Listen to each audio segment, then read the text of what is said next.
Again, he's continuously driving fast, and here you can see he goes for a red light to turn left.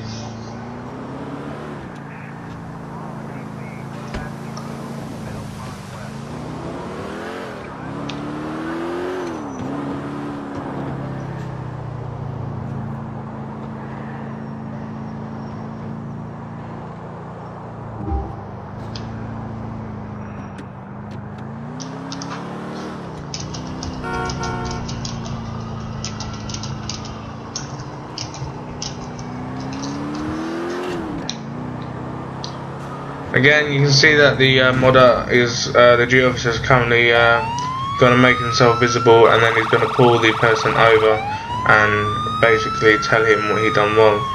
As a duty officer, a bit of advice for you guys that ever become a duty officer: don't ever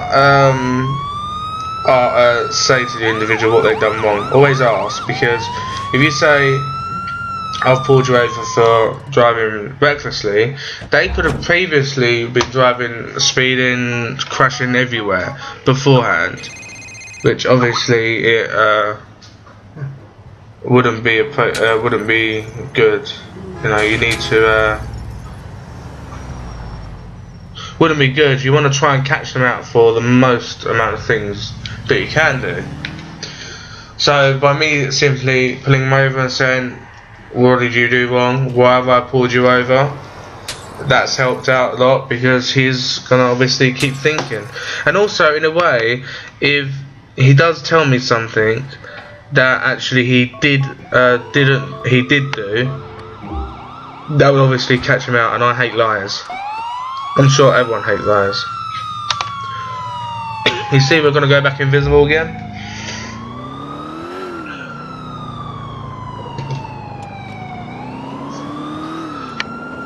You see there's vehicles on the left there. There's an incident that's been dealt with. That vehicle's obviously stopped. He's talking to control, I believe. Okay, and we're gonna go visible soon. Actually, I believe this officer has spotted the vehicle that is across the road. The person across the road, I believe, was wanted for an offence. However, I cannot remember what the offence was. So as you can see, he was get out, and the person started a foot pursuit. So he's gone, and the officer is following, and backup is going to him. At this time, it's a bit late in the patrol, because this patrol was one of two. We had a patrol earlier, then we stopped, and we had extra people join, who unfortunately have left also. Just to rearrange the teams as well.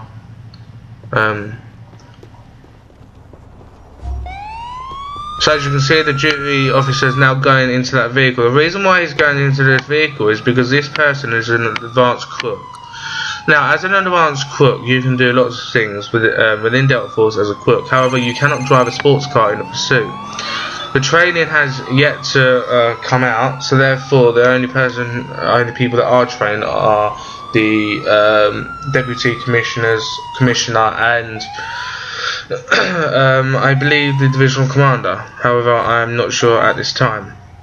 So, by the duty officer being in this vehicle, he's enabling the fact that this person to drive a sports car. Now, in a pursuit, driving a sports car can be very, very useful, not only to get away, but also to manage the pursuit. In a minute, you'll see that the pursuit will start. He'll start driving, and he'll start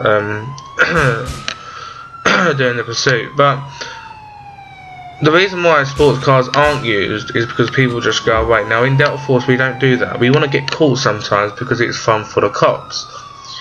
So, pursuits can be managed by having a sports car. By having a sports car, it will enable the person to speed up, slow down quickly, then speed up quickly, because obviously they've got a better engine. So as we're waiting for that officer to return to his vehicle, and we're going to wait for the other officer to return to his white Buffalo, so that we can continue the patrol, because obviously you don't want to start something when all the officers are actually trying to get all their vehicles back again, because nothing's going to happen. So as you can see, we're moving off, and I believe it's time to go. So the person's going to randomly drive around. He's going to go and find some cops so he can attract attention to himself. By doing this, he's not going to smash into the vehicles. Now, if you're going to smash into police vehicles, at least be in a slow car so they can get you. If you're going to be in a sports car, at least give the person's people chances by actually not crashing into them and actually being lenient when you're driving. In a minute, I will explain what he's doing and why he's doing it. As you can see, I believe Control has just called me just to ask me to do something, which is actually perfect timing because he says the cops are getting bored. So it's time for a pursuit, which is actually perfect timing, as this is what we're going to do. So as you can see, the crook is now accelerating quite fast. He's actually quite a good driver, in all fairness. You can see that I'm communicating him via phone. The reason being is because as I'm authorised to drive a sports vehicle, I've got to be in his passenger seat, because it's a bit like in real life where you have to have a learner driver with a passenger who is, for example, 21 that has had their license for a while, because they're a learner driver.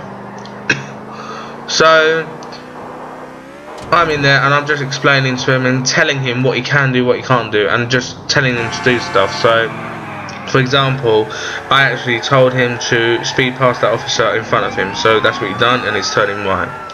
Okay, so now we've got the pursuit, and the pursuit started. As you can see, the police vehicle is behind, I believe, and I'm telling him to slow down now, because he needs to slow down so that the pursuing officer, who's in a Crown Vic, can catch up.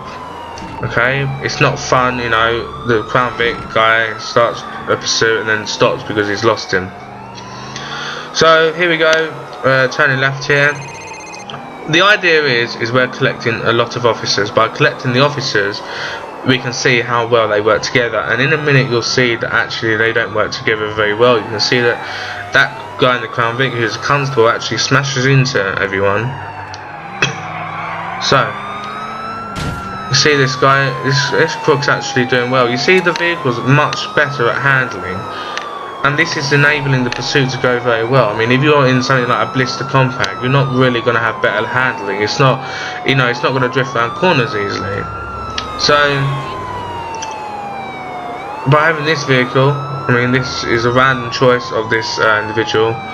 So we're now going to go through alleyways, and as you can see, quite funnily, the actual officer actually follows him, which shouldn't really happen. However, let him off because there's actually not a lot of officers around, as you can see. For some reason the officers seem to have disappeared.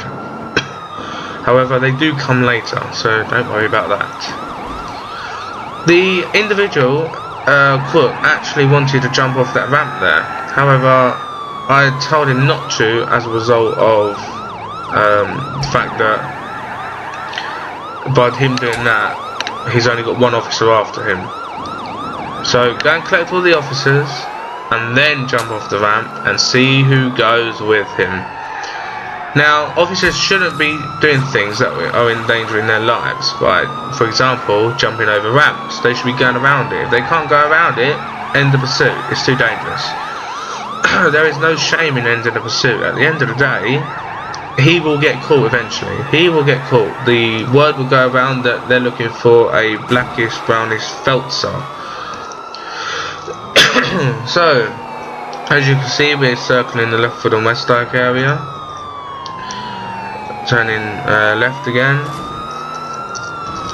The officer behind him is actually doing quite well with getting up with him, but then, as you can see, it's him actually slowing down. I mean, the pursuing officer is okay on his own.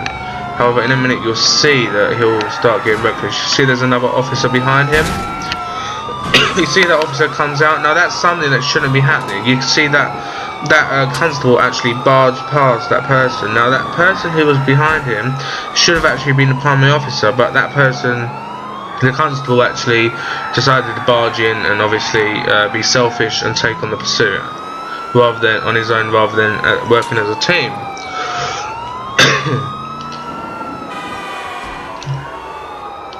You can see the pursuit is starting to get a bit more now.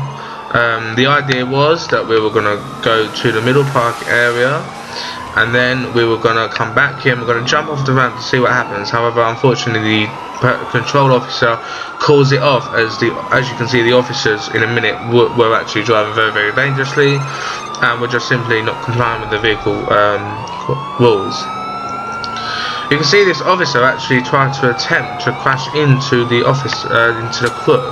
Within Delta Force, we're maintaining visuals rather than actually crashing into him, because if that person just crashes into the back of his vehicle, they're just damaging his vehicle rather than theirs. Now, that officer that actually went in front of him, he done quite a good job, because he made sure it was damaged the side of his vehicle rather than the bonnet, because the engine is obviously where the bonnet or hood is.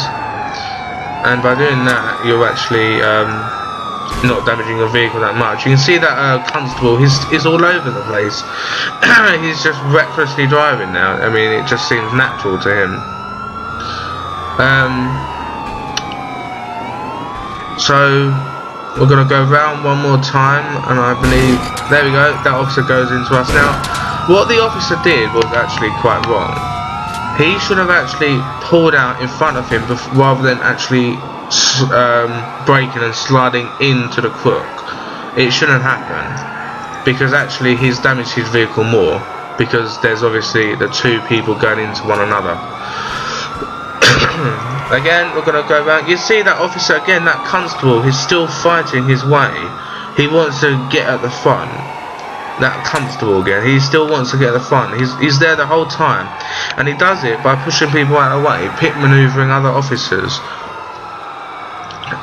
And this will change, because that officer will be dealt with. The duty officer's role is also to assess who does what, and by assessing who does what, he can actually turn around and get people to go through advanced driver training, for example. So here we're going round again. We're going round, and this time we're going to go to the Middle Park. However, as you can see, the officers get called back to base because they need to be dealt with, and the control officer simply wasn't impressed, and I believe the control officer had to go. Well, anyway, that's the duty officer. This is the first episode. Every now and then an episode will go up, just so you can have a look and see what we're up to. For all you duty officers out there, be careful, yeah? Try and catch people, and be strict, don't be lenient. At the end of the day, you are meant to be doing your job, and if you are lenient, you are not doing your job effectively. Going into the headquarters. As we go into the headquarters, the person is going to put the horn on, and we're just going to go and park up, and then this is where we do a briefing, and then we do a debriefing. This will enable everyone to obviously talk about what went wrong and what needs to obviously go right next time.